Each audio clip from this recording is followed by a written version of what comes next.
কিন্তু দুর্ভাগ্যজনক বিষয়, আমরা যখন এয়ারপোর্টে যাই সেই জায়গা থেকে হচ্ছে আমাদের দুর্গতি শুরু। আমি হাসনাত আব্দুল্লাহ আপনাদেরকে কথা দিয়ে যাচ্ছি, যতদিন না পর্যন্ত এয়ারপোর্টে আমি আমার জায়গা থেকে পরিবর্তন তো শুরু করতে হয় কোনো না কোনো একটা জায়গা থেকে। আমি আপনাদেরকে কথা দিয়ে যাচ্ছি, আমি আমার জীবনে লাস্ট এইখানে আসার পথে ভিআইপি ব্যবহার করেছি এবং এটাই শেষবার। আমি এটা নিশ্চিত করতে চাই, আনটিল এন্ড আনলেস আমরা সবার জন্য ইকুয়াল সার্ভিস এনশিওর করতে পারছি, ততদিন পর্যন্ত সবার জন্য ইকুয়াল সার্ভিস ইকুয়াল ট্রিটমেন্ট আমরা এনশিওর করতে পারছি, ততদিন পর্যন্ত এই ভিআইপি সার্ভিস আমি ব্যক্তিগতভাবে পরিহার করলাম। এটা হচ্ছে আমি ব্যক্তিগতভাবে এটা ব্যবহার করলাম। Hasnat Abdullah he is not a subject matter to us. এমন কোনো কিছু হয় না যে তার জন্য আমাদের আন্দোলন করতে হবে। নির্ধারিত টাইমে 4 ঘন্টা পরে তারা প্রোগ্রামে এসেছে আমাদের ভয়ে, প্রবাসী বাঙালিদের ভয়ে। হাসনাত আব্দুল্লাহ নামে জন্য কোনো আন্দোলন করিনি। অক্সফোর্ড ইউনিয়ন কর্তৃক সাদিক কায়েম এবং হাসনাত আব্দুল্লাহকে আমন্ত্রণ জানানো হয়েছে। এই নিউজটি দেখার পর অনেকে এটার প্রশংসা করতেছেন, অনেকে বলতেছেন যে এটা অনেক গর্বের বিষয়, আবার অনেকে বলতেছেন আরে না, এরা তো নিজেরাই হলরুম ভাড়া করে নিজেরাই প্রোগ্রাম হচ্ছে অর্গানাইজ করতেছে। কোনটা আসলে সত্য?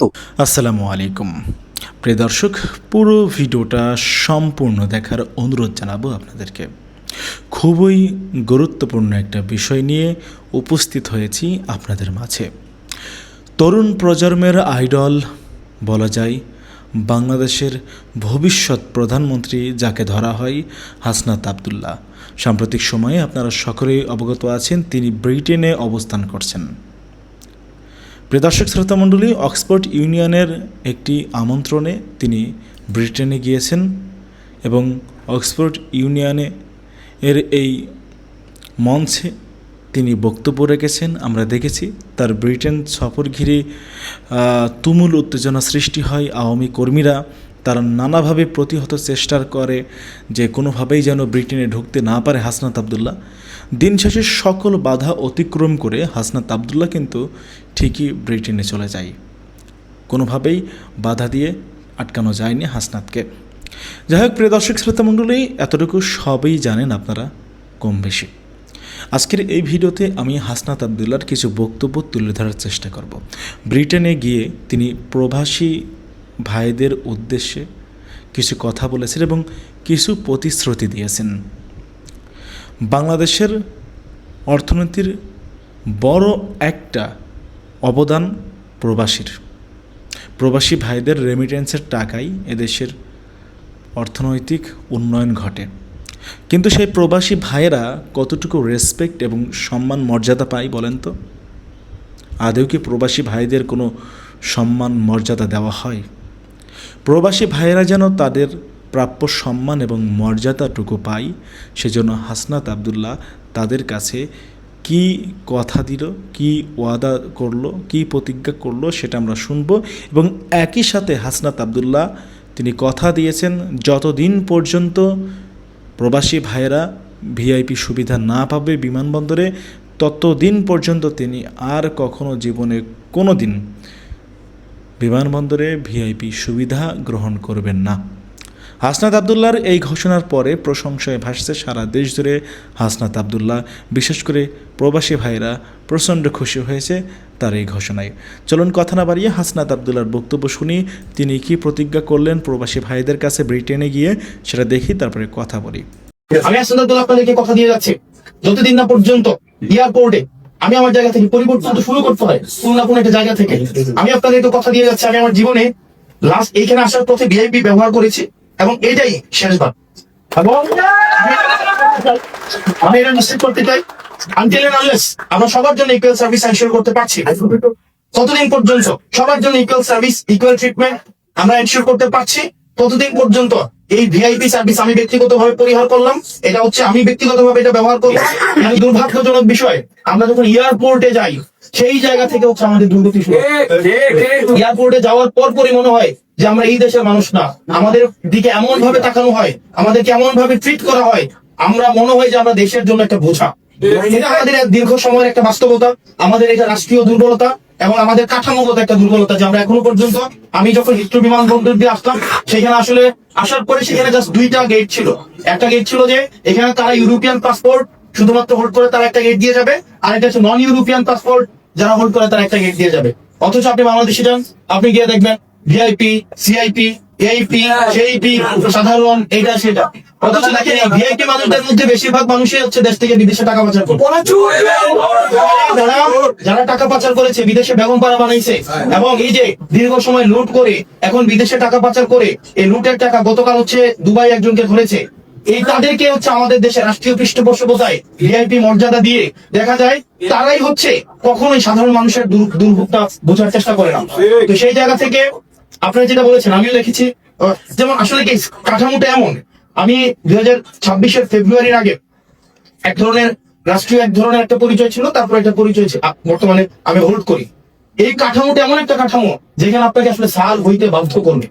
আপনি গাড়ি থেকে নামার আগে 3 জন এসে গাড়ির দরজাটা খুলবে এবং আপনি যদি কোনো ক্রমে গাড়ির দরজাটা নিজে খুলেন, আপনার অধীনস্থ যারা তারা আপনাকে এমন একটা সেন্স দিবে যে আপনি বিশাল এক অপরাধ করে ফেলছেন, এবং 2টা বাক্য বললে অন্তত 12 বার স্যার বলবে যে sir sir ji sir sir sir sir sir, মানে kind of sense you will be given যে আপনি 15 দিন না যাইতেই হচ্ছে আপনি একটা ফিল করবেন যে আপনি, মানে আমরা বলি না যে আমরা সবাই ইকুয়াল, কিন্তু ওই সময় একটু পরে মনে হবে, কিছুদিন পরে মনে হবে আমরা মোর ইকুয়াল। কারণ রাষ্ট্র তো আমাকে কিছু সুযোগ সুবিধা দেয়, আমার অধীনস্থ কিছু মানুষ থাকে, আমাদের সিস্টেমটা আসলে আমাকে ভিআইপি হইতে বাধ্য করে। এয়ারপোর্টে আসার সাথে সাথে আমার লাগেজটা, আমি আগে যখন ডোমেস্টিক ফ্লাইটে যখন যাইতাম তখন হচ্ছে আমি কখনোই I never use VIP gate or anything. আমি যখন গত এই ইংল্যান্ডে আসার পথে নামার সাথে সাথে 2 জন এসে লাগেজটা টানিয়ে স্যার স্যার আপনার তো 2 ঘন্টা আছে এই রুমে বসে এখানে কফি এটা সেটা, এবং কোনো হ্যাসেলই বুঝি নাই। আর এর আগে যখন যাইতাম 6-7 বার যখন বিভিন্ন ডোমেস্টিক জায়গায় গিয়েছে, ওখানে লাইন ধরতে হয়েছে, জুতা খুলতে হয়েছে, এবং আমাদের হয়তো জুতা খোলা লাগে না, কিন্তু আমরা যখন দেখতাম মানুষ জুতা খুলতে হয় মনে হয় একটা ডাকাত বা চোর, দেশ থেকে অনেকটা মানে 8-10 বছর পরে যদি বিদেশে যায় প্রিয়জনদের দৈনিক কিছুটা নিয়ে যায়, এগুলা কেটে কেটে হচ্ছে এয়ারপোর্টে রেখে দেওয়া হয়। একটা তৃতীয় শ্রেণীর মানুষ হিসেবে তাকে ট্রিট করা হয়। আমি আপনাদেরকে কথা দিয়ে যাচ্ছি, আমি হাসনাদুল্লাহ আপনাদেরকে কথা দিয়ে যাচ্ছি, যতদিন না পর্যন্ত এয়ারপোর্টে আমি আমার জায়গা থেকে পরিবর্তন তো শুরু করতে হয় কোন না কোন একটা জায়গা থেকে। আমি আপনাদেরকে কথা দিয়ে যাচ্ছি, আমি আমার জীবনে লাস্ট এইখানে আসার পথে ভিআইপি ব্যবহার করেছি এবং এটাই শেষবার। এবং আমি এটা নিশ্চিত করতে চাই, আনটিল এন্ড আনলেস আমরা সবার জন্য ইকুয়াল সার্ভিস এনশিওর করতে পারছি, ততদিন পর্যন্ত সবার জন্য ইকুয়াল সার্ভিস ইকুয়াল ট্রিটমেন্ট আমরা এনশিওর করতে পারছি, ততদিন পর্যন্ত এই ভিআইপি সার্ভিস আমি ব্যক্তিগতভাবে পরিহার করলাম। এটা হচ্ছে আমি ব্যক্তিগতভাবে এটা ব্যবহার করবো না। একই সাথে সাথে আমি আমার জায়গা থেকে চেষ্টা করব, সংসদে হোক এবং পলিসি মেকিং এ হোক, সব জায়গায় চেষ্টা করব প্রবাসীদের, রেমিটেন্স যোদ্ধা যারা রয়েছে, বিভিন্ন ডায়াসপোরা কমিউনিটি রয়েছে, তাদের যেন কোনোভাবেই আপনার হচ্ছে এই এয়ারপোর্টে হয়রানি যেন বন্ধ করা হয়। একই সাথে সাথে সিলেটের এয়ারপোর্টকে যেন আধুনিকায়ন করা হয় এবং ঢাকা এবং আপনার এই যে সিলেটের যে আপনারা সরাসরি যে যোগাযোগের বিষয়টা বলেন, সেটা কারিগরি অথবা হচ্ছে সেটা সমীক্ষা নিশ্চিত করবে, সেটাকে আমার জেনে আসলে কথা বলতে হবে। আমি জাস্ট পলিটিক্যালি বলে গেলাম যে এটা ওকে ফাইন, আমি গিয়া I am not the part of the government যে বলে দিলাম সেটা হবে না। আমাকে আগে এই জিনিসটা বুঝতে হবে, বোঝার পরে সেই বিষয়, তবে আমি আমার জায়গা থেকে সে বিষয়ে কথা বলবো যাতে করে আপনার দুর্ভোগ যেন লাঘব পায়। প্রিয় ডায়াসপোরা কমিউনিটি আপনারা আজকে যেখানে উপস্থিত হয়েছেন, আমাদের দেশ না, আমাদের একটা ডক্টর কামাল হোসেনকে আপনারা নিশ্চয়ই চিনেন। তো ডক্টর কামাল হোসেন যখন দেশে যান, উনি ঢাকা থেকে নির্বাচন করেন একটা আসনে, কথিত আছে, আমি নিশ্চিত নয় বা এটা একদম প্রাইমারি সোর্স নয়, কথিত একটা গল্প, এটা রাজনৈতিক পরিসরে এটা প্রচলিত গল্প। যখন কামাল হোসেনের বিরোধী প্রার্থী যিনি ছিলেন, উনি এক নির্বাচনী সভায় বক্তব্য দিচ্ছিলেন, উনি কিসের ডাক্তার একটা ফার্মেসিও নাই। তো ডাক্তার কামাল হোসেনকে বলতেছে যে উনি কিসের ডাক্তার একটা ফার্মেসিও নাই। আসলেই তো উনি ডক্টর কামাল হোসেন, কোন একটা ফার্মেসি নাই, কোন চেম্বারে করে নাই, তো এটা সত্য কথা, উনি মিথ্যা বলে নাই। তো উনার প্রতিদ্বন্দ্বী প্রার্থী যিনি এই ধরনের মন্তব্য করেছেন, উনি কিন্তু নির্বাচনে জিতেছেন, অথচ ডক্টর কামাল হোসেন নির্বাচনে জিতে নাই। এটা হচ্ছে যিনি হোক আমি জানি না। তো সেই জায়গা থেকে আমরা চাই ডায়াসপোরা কমিউনিটিকে আমরা এইভাবে দেখতে চাই না যে আমাদের পার্টির ফান্ড লাগবে, তাদের সাথে আমরা এই কারণে একটা ভালো সম্পর্ক রাখছি। আমরা যে ভাই আমাদের জন্য টাকা পাঠান, এইটা শুধুমাত্র ডায়াসপোরা কমিউনিটিকে রাজনৈতিক দলগুলা মূলত হচ্ছে আপনার একটা মানি সোর্সিং এর একটা মিনস হিসাবেই তারা মূলত ট্রিট করে। এটা হচ্ছে প্রাইমারি উদ্দেশ্য। আমরা এনসিপি সেই জায়গা থেকে আপনাদেরকে কমিটমেন্ট দিতে চাই, আমরা বাংলাদেশে আপনি এনসিপি কে পছন্দ করেন বা না করেন, আপনি যে কোনো গণতান্ত্রিক রাজনৈতিক দলের অংশ হন, সেটা আমরা চাই। আমরা চাই আপনারা বাংলাদেশে মিনিংফুল, আমরা চাই বাংলাদেশে আপনাদের মিনিংফুল এনগেজমেন্ট হোক, ইন্টালেকচুয়াল এনগেজমেন্ট হোক, অ্যাডমিনিস্ট্রেটিভ এনগেজমেন্ট হোক, ফাইন্যান্সিয়াল এনগেজমেন্ট হোক, অথবা সেটা পলিটিক্যাল এনগেজমেন্ট হোক। এটা কোনো অর্নামেন্টাল এনগেজমেন্ট না, এটা যেন একটা মিনিংফুল এনগেজমেন্ট হয়, যাতে করে এই দেশে পড়াশোনা করে ইন্টালেকচুয়ালি সফিস্টিকেটেড হওয়ার পরে আমরা যেন বাংলাদেশে মিনিংফুল কন্ট্রিবিউশন আমরা করতে পারি। সেজন্য আমরা এনসিপি থেকে ডায়াসপোরা কমিউনিটির কাজ করার ক্ষেত্রটাকে আমরা অনেক প্রশস্ত করেছি। পলিসি থেকে শুরু করে পলিটিক্যাল আমাদের প্রত্যেকটা অ্যাক্টিভিটিতে আমাদের ডায়াসপোরা কমিউনিটির এনগেজমেন্টটা আমাদের এখানে আমরা রেখেছি। Hasnat Abdullah he is not a subject matter to us. এমন কোনো কিছু হয় না যে তার জন্য আমাদের আন্দোলন করতে হবে। নির্ধারিত টাইমে 4 ঘন্টা পরে তারা প্রোগ্রামে এসেছে আমাদের ভয়ে, প্রবাসী বাঙালিদের ভয়ে। হাসনাত আব্দুল্লাহ নামে তার জন্য কোনো আন্দোলন করিনি আমরা, সেই বিরুদ্ধে আমরা আন্দোলনও না, আমরা প্রতিবাদ করেছি। পিছনের দরজা দিয়ে চোরের মতো ঢুকেছে। আজকে সারা দিন নয়, গতকাল পরশু আপনারা হাসনাত আব্দুল্লাহর বিষয়টিকে নিয়ে বেশ কর্মসূচি পালন করে যাচ্ছেন, আন্দোলন করে যাচ্ছেন। প্রবাসের মাটিতে এই ধরনের আন্দোলন কি বাংলাদেশের ভাবমূর্তি ক্ষুণ্ণ হচ্ছে না? কি মনে করেন আপনি? ধন্যবাদ আপনার প্রশ্নের জন্য। আসলে আপনার প্রশ্নের মধ্যেই আমাদের উত্তরটি অন্তর্নিহিত আছে। দেশের ভাবমূর্তি তাদের কাছেই ম্যাটার করবে যারা দেশমাতৃকাকে ধারণ করে, দেশের স্বাধীনতা সার্বভৌমত্বকে ধারণ করে। আপনি যার কথা বলছেন, আমরা আসলে হাসনাত আব্দুল্লাহ তার জন্য কোনো আন্দোলন করিনি, বিরুদ্ধে আমরা আন্দোলনও না, আমরা প্রতিবাদ করেছি। যার কারণে বাংলাদেশের 32 নম্বর আমাদের স্বাধীনতার যে সূতিকাগার সেটি তারা ভেঙেছে। বাংলাদেশের যে মব কালচার, মানুষ যেগুলো সে উস্কে দিয়েছে, বিরুদ্ধে আমাদের অবস্থান ছিল। আমরা কোনো Hasnat Abdullah he is not a subject matter to us. এমন কোনো কিছু হয় না যে তার জন্য আমাদের আন্দোলন করতে হবে। বাট এবং সমষ্টিগত একজন, যার কারণে আমাদের দেশ মাতৃকা আজকে কেউই ভালো নেই, সেই সব বিরুদ্ধে আমাদের আজকে, শুধু আমরা নয়, বাংলাদেশের যারা স্বাধীনতার সপক্ষের শক্তি, যারা বাংলাদেশকে ধারণ করেন, বাংলাদেশকে ভালোবাসেন, তাদের স্বতঃস্ফূর্ত আমাদের অংশগ্রহণে আজকের প্রতিবাদ ছিল। আপনারা দেখেছেন এই যুক্তরাজ্যে একটা সভ্য দেশে আমাদের আজকের প্রতিবাদটাই এই বাংলাদেশকে ধ্বংস করেছে, গণভবন লুট করেছে, স্বাধীনতার সূতিকাগার 32 নম্বর, যার মাধ্যমে এই দেশ স্বাধীন হয়েছিল, সেই 32 নম্বর বাড়িকে ভাঙচুরের নেতৃত্ব দান করেছে। এদের বিরুদ্ধে আমরা প্রবাসী বাঙালিরা সকলেই একত্রিত হয়ে প্রতিবাদ জানিয়েছি। এবং আপনারা দেখেছেন আজকে যে তারা প্রোগ্রামটা করেছে, আজকে 4 ঘন্টা পরে, নির্ধারিত টাইমে 4 ঘন্টা পরে তারা প্রোগ্রামে এসেছে আমাদের ভয়ে, প্রবাসী বাঙালিদের ভয়ে। 4 ঘন্টা পরে তারা প্রোগ্রামে ঢুকতে বাধ্য হয়েছে এবং প্রচুর পুলিশ প্রোটোকল নিয়ে তারা ঢুকছে এবং পিছনের দরজা দিয়ে চোরের মতো ঢুকেছে। আমরা আজকে যে প্রতিবাদ করেছি তাদের ব্যর্থ করে দিয়েছি, এটাই আমাদের সফলতা। কেউ নিজের দেশকে আরো সম্মানিত করতে, নিজের দেশের প্রতিনিধিত্ব করতে লন্ডনের অক্সফোর্ড ইউনিয়ন সম্মেলনে যায়, আর কেউ বা বাঙালি হয়েই, সেটার কতটুকু আসলে বাঙালি হয়েই নিজের দেশের সম্মানকে কিভাবে ভুলণ্ঠিত করতে হয় সেটাও আমরা দেখতে পারি।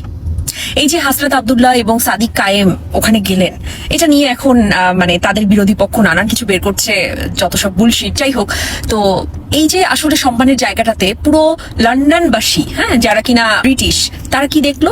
বিভিন্ন বাজে স্লোগান দিয়ে তাদেরকে অ্যাটাক করা হচ্ছে। আপনারা বলেন না যে আমাদের মরহুম হাদি, তিনি বলতেন একটা ল্যাঙ্গুয়েজ, ছিঁড়ে ফেলবো। সেখানে দেখলাম এক মহিলা, সে মানে সুটেড বুটেড এরকম অবস্থায় এসে সে ওই একই ভাষা উচ্চারণ করছে। কোথায় গেল আপনাদের সেই নীতিবাক্য? কোথায় গেল যেটা দিয়ে হাদিকে আপনারা খুব পচান, হাদিক নিয়ে অনেক কথা বলেন? আপনাদের মহিলা হয়ে একজন মানুষ, সে সেটাই কিন্তু বলছে। ব্রাভো, তাই না? তো এই আর কি, আসলে শিক্ষা শুধুমাত্র পুঁথিগত আমি শিক্ষা নিলাম, আমি অনার্স মাস্টার্স ডিগ্রি করে ফেললাম, পিএইচডি করে ফেললাম, কিন্তু বিশ্বাস করুন আমি না মানুষ হতে পারলাম না। এই শিক্ষা ধুয়ে পানি খেয়ে ফেলুন, আর কিচ্ছু না। ব্রিটিশদের সামনে এই আচরণগুলো করতে লজ্জা করে না? শুধুমাত্র নিজের দলের মানে প্রধানকে খুশি করতে এরকম একটা কাজ, এরকম জঘন্যতম একটা কাজ করতে আপনাদের লজ্জাবোধ হয় না? সে হলে আর করতেনি না। যাই হোক, সাদিক কায়েম এবং হাসনাত আব্দুল্লাহ, আপনারা জানেনই যে আসলে সৎ পথে বা সঠিক পথে অ্যাকচুয়ালি চললে বাধা বিপত্তি তো আসবেই। সো হোপসো যে আপনারা এটা ওভারকাম করবেন এবং আপনারা এগুলো গায়ে লাগাবেন না। দর্শক, আপনাদের মতামত জানাবেন। অক্সফোর্ড ইউনিয়ন কর্তৃক সাদিক কায়েম এবং হাসনাত আব্দুল্লাহকে আমন্ত্রণ জানানো হয়েছে। এই নিউজটি দেখার পর অনেকে এটার প্রশংসা করতেছেন, অনেকে বলতেছেন যে এটা অনেক গর্বের বিষয়, আবার অনেকে বলতেছেন আরে না, এরা তো নিজেরাই হলরুম ভাড়া করে নিজেরাই প্রোগ্রাম অর্গানাইজ করতেছে। কোনটা আসলে সত্য? দেখুন, অক্সফোর্ড ইউনিয়ন হলেই অনুষ্ঠানটি হয়েছে, এটা সত্য, এবং তাদেরকে আনুষ্ঠানিকভাবে চিঠির মাধ্যমে আমন্ত্রণ জানানো হয়েছে, এটাও সত্য। কিন্তু মেন ঝামেলাটা পাচ্ছে অর্গানাইজারদের নিয়ে, এখানেই মূলত সমস্যাটা। দেখুন, এই জিনিসটা কোনটা সত্য, এই জিনিসটা আমি প্রমাণ সহকারে আলোচনা করতেছি। তার আগে আপনাদের বুঝতে হবে অক্সফোর্ড ইউনিয়ন এটা আসলে কি। অনেকের আসলে ভুল ধারণা আছে, অনেকে মনে করে যে এটা হচ্ছে অক্সফোর্ড ইউনিভার্সিটির একটি মানে অংশ, কিন্তু এটা আসলে না, এটা একটা স্বাধীন প্রতিষ্ঠান। এখানে বিভিন্ন ধরনের বিতর্ক বা বক্তৃতা এগুলো আয়োজন করা হয়। বিশ্বের বিখ্যাত নামী দামি ব্যক্তিবর্গ এখানে বক্তৃতা দিয়েছেন, এদের মধ্যে হচ্ছে mother Teresa, Einstein, Michael Jackson. তারপরে বোঝা যাচ্ছে এটা একটা ঐতিহাসিক এবং মর্যাদাপূর্ণ স্থান। কিন্তু এই সেম প্রতিষ্ঠানের না দুটি আলাদা আলাদা কার্যক্রম আছে। মেইন প্রবলেমটা আমরা মূলত হচ্ছে এখানেই বাধে। হ্যাঁ, প্রথম কাজটি হলো তারা বিভিন্ন বিশ্বের যেগুলো বিখ্যাত ব্যক্তিবর্গ আছে তাদেরকে ইভেন্টে আমন্ত্রণ জানায়, তাদের মাধ্যমে ডিবেট বা স্পিকার ইভেন্ট এগুলা আয়োজন করে নিজেরাই, এবং এটা অনেক গর্বের একটা বিষয়। এবং দ্বিতীয় কাজটি হলো তারা হচ্ছে হল রুম ভাড়া দেয়, মানে যে কেউ চাইলে, কোনো ব্যক্তি বা সংগঠন চাইলে তাদের মানে টাকার মাধ্যমে তার হল রুম গুলো হচ্ছে বুক করতে পারে অনলাইনে। তাদের ওয়েবসাইটে দেখলাম হায়ার রুম নামের একটি অপশনও আছে। দেখুন, এই দুটি কার্যক্রম আলাদা হলেও না একই ভবনে, অর্থাৎ অক্সফোর্ড ইউনিয়নের যে ভবনটা আছে ওখানে সংগঠিত হয়। এখানেই মূলত ঝামেলাটা তৈরি হয়। এখন আছে হাসনাত আব্দুল্লাহ সাদিক কায়েমের প্রসঙ্গে। দেখুন, হাসনাত আব্দুল্লাহ এবং সাদিক কায়েমকে গত ডিসেম্বরে অক্সফোর্ড ইউনিয়নের প্রেসিডেন্ট মুসা হিরাজ নিজেই আনুষ্ঠানিক চিঠির মাধ্যমে তাদের দুজনকে আমন্ত্রণ জানানো হয়। তাদেরকে যে আমন্ত্রণ করা হয়, হ্যাঁ, এটা আমি স্ক্রিনশট নিচে দিচ্ছি, আপনারা নিজেরাই দেখে নিন। এবং এই চিঠিতে উল্লেখ করা হয়েছিল এই অনুষ্ঠানটি অর্গানাইজ করবে অক্সফোর্ড ইউনিয়ন নিজেই এবং তার সাথে অক্সফোর্ড বাংলা সোসাইটি নামে, মানে দুটি সংগঠন এই অনুষ্ঠানটি হচ্ছে অর্গানাইজ করবে। তারপর গতকালকে যখন অনুষ্ঠানটি অর্গানাইজ করা হলো তখন দেখলাম যে শুধুমাত্র অক্সফোর্ড বাংলা সোসাইটির নাম, মানে আমন্ত্রণ, তাদেরকে যে আমন্ত্রণ করা হয়েছিল এটা আসলে রিয়েল, কিন্তু শেষমেশ অনুষ্ঠানটি অর্গানাইজ করে অক্সফোর্ড বাংলা সোসাইটি। ঝামেলাটা মূলত এখানে। এখন পরবর্তীতে কেন অক্সফোর্ড ইউনিয়ন এটা থেকে সরে গেল সেটা আসলে সঠিকভাবে ব্যাখ্যা কোথাও নেই, আমি দেখলাম কোনো নিউজ ভিডিও পাইলাম না। তবে আমার ধারণা এই অনুষ্ঠানটি ওখানে সংগঠিত হওয়ার পূর্বে না প্রায় 400 জনের একটা বিশাল বিক্ষোভ মিছিল হচ্ছে বাইরে সংগঠিত হয়। এটার কারণে হয়তো অক্সফোর্ড ইউনিয়ন এটা থেকে সরে যেতে পারে, কারণ তারা যে ইভেন্ট গুলো আয়োজন করে এগুলোর মধ্যে আসলে এগুলোতে আসলে ট্রান্সপারেন্সি এবং বিতর্ক এগুলো জিনিস তারা পছন্দ করে না। এমন হতে পারে এটার কারণে তারা সরে আসছে। তাহলে যারা বলতেছেন যে অক্সফোর্ড ইউনিয়নের আমন্ত্রণ বিশাল সম্মান, এটা আসলে পুরোপুরি সঠিক না। আবার যারা বলতেছেন যে শুধুমাত্র হলরুম ভাড়া করে তারা নিজেরাই এটা আয়োজন করছে, এটা আসলে পুরোপুরি সঠিক না। তাহলে আসল সত্য কোনটা? আসল সত্য হলো তাদেরকে আনুষ্ঠানিক যে আমন্ত্রণটা জানানো, এটা সত্য। কিন্তু এটাও সত্য শেষমেশ এই অনুষ্ঠানটি অর্গানাইজ করে অক্সফোর্ড বাংলা সোসাইটি, কিন্তু অক্সফোর্ড ইউনিয়নের ভবনে। বিষয়টা কমপ্লিকেটেড, তাই না? এটা আসলে অক্সফোর্ড ইউনিয়নের পাবলিক ইভেন্ট না। ব্যাপারটা হচ্ছে বাংলাদেশের এই জুলাই বিপ্লব, হ্যাঁ, এখন কিন্তু একটা আন্তর্জাতিক মহলে বা একটা আন্তর্জাতিক গ্রহণযোগ্যতা পাচ্ছে, এটা আসলে আপনারা অস্বীকার করতে পারবেন না। সাদিক কায়েম এবং হাসান আব্দুল্লাহ বিষয়টা নিয়ে যারা বেশি লাফাচ্ছেন তাদেরকে বলতেছি, ভাই আপনারা পারলে একটা এরকম হলরুম বুক করুন না। আপনাদের তো ক্ষমতা, টাকা পয়সা সব আছে, আপনারাও একটা হলরুম বুক করে নিজেরাই একটা অনুষ্ঠান পালন করুন। এটা তো ভালো, এটা তো খারাপ কিছু না। আপনারাও বাংলাদেশকে এইভাবে রিপ্রেজেন্ট করুন, আপনারা ওখানে যে বক্তৃতা দেন, জুলাই বিপ্লবকে সামনে নিয়ে আসেন, এটা তো আসলে দোষের কিছু না। একটা টিভি নিউজের রিপোর্ট এরকম, অক্সফোর্ড ইউনিয়নে অনর্গল ইংলিশে কথা বললেন হাসনাত আব্দুল্লাহ। তা আমি রিপোর্টটা দেখে কতক্ষণ হাসলাম যে অ্যাচিভমেন্ট লেভেল কি, সাংবাদিক এতই খুশি এবং স্যাটিসফাইড যে আমাদের একজন এমপি ইংলিশে অনর্গল কথা বলতে পারছেন, মানে এটি একটা বড় রকম একটা হ্যাপিনেসের জায়গা। তো গত 2 দিন ধরে এই অক্সফোর্ড ইউনিয়নে হাসনাত আব্দুল্লাহ এবং সাদিক কায়েমের আশা নিয়ে বাংলাদেশ এবং লন্ডন বা অক্সফোর্ড সবই গরম পরিস্থিতি। তো সকালে যখন আবার নিউজ দেখলাম তো ভাবলাম যে আসলে কি হচ্ছে একটু জানি ঘটনাটা। তো বাংলাদেশ থেকে একটা ফ্লেভার দেওয়া হয়েছে যে তারা অক্সফোর্ডের আমন্ত্রণে এই দেশে এসে বক্তব্য দেওয়ার জন্য।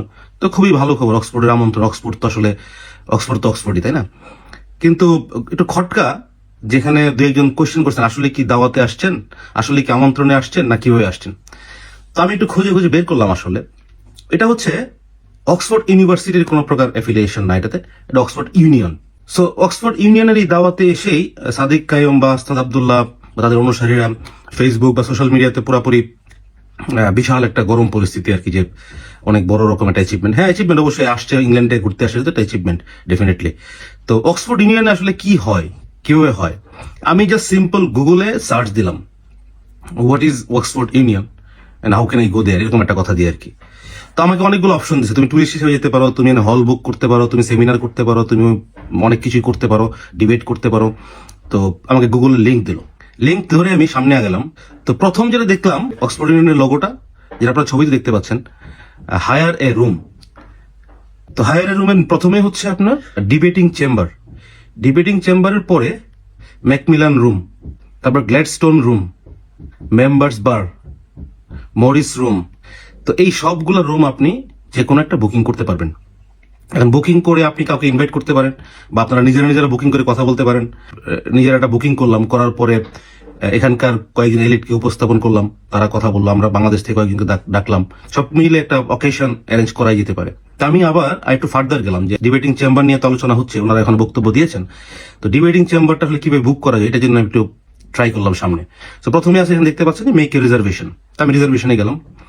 রিজার্ভেশন দেওয়ার পরে কিছু ইনফরমেশন ছিল, আসলে কি ডিটেলস কিছু ইনফরমেশন, যেমন ডেট কবে, টাইম কতক্ষণ, কতজন মানুষ থাকবে, তারপরে অনেকক্ষণ টাইম নিয়ে আমি অ্যারেঞ্জ করছি কিনা জিনিসটা, আমার নাম কি, ইভেন্টের নাম কি, ইভেন্টটা কি টাইপ ইভেন্ট, ওখানে কতজন মানুষ আসবে, কোনো মাইনর থাকবে কিনা, অনেক ফটোগ্রাফি হবে কিনা, ওখানে প্রেস থাকবে কিনা, ওখানে কোনো প্রকার পারচেজ অর্ডার হবে কিনা, এরকম টার্মস এন্ড কন্ডিশন দিয়ে আমার কাছে কিছু ইনফরমেশন তারা জানতে চেয়েছে। এবং এখানে একটা প্রাইস আসলো, প্রাইস হলো 1449 পাউন্ড। তো আমি পেমেন্টটা বাকি রেখে সামনে প্রসিড করলাম, এই অপশনটা আছে এখানে। রিজার্ভেশন তারা অ্যাকসেপ্ট করেছে, বাট পেমেন্টের সাপেক্ষে এবং তাদের রিভিউ সাপেক্ষে হবে। ইনস্ট্যান্টলি আমি একটা মেইল পেলাম, এই যে মেইলটা এখানে দেখাচ্ছি আপনাদেরকে। মেইলটা রিজার্ভেশন নাম্বার দেওয়া আছে, অক্সফোর্ড ইউনিয়ন সোসাইটি থেকে আমি পেয়েছি। Dear Mohammad Khairul, thank you for requesting a booking, will review request. এই যে বুকিং যেটা হয় 50% পেমেন্ট আগে করতে হবে। তারপরে আইডি দিয়েছে, রিসোর্স কোথায়, ডিবেটিং চেম্বার।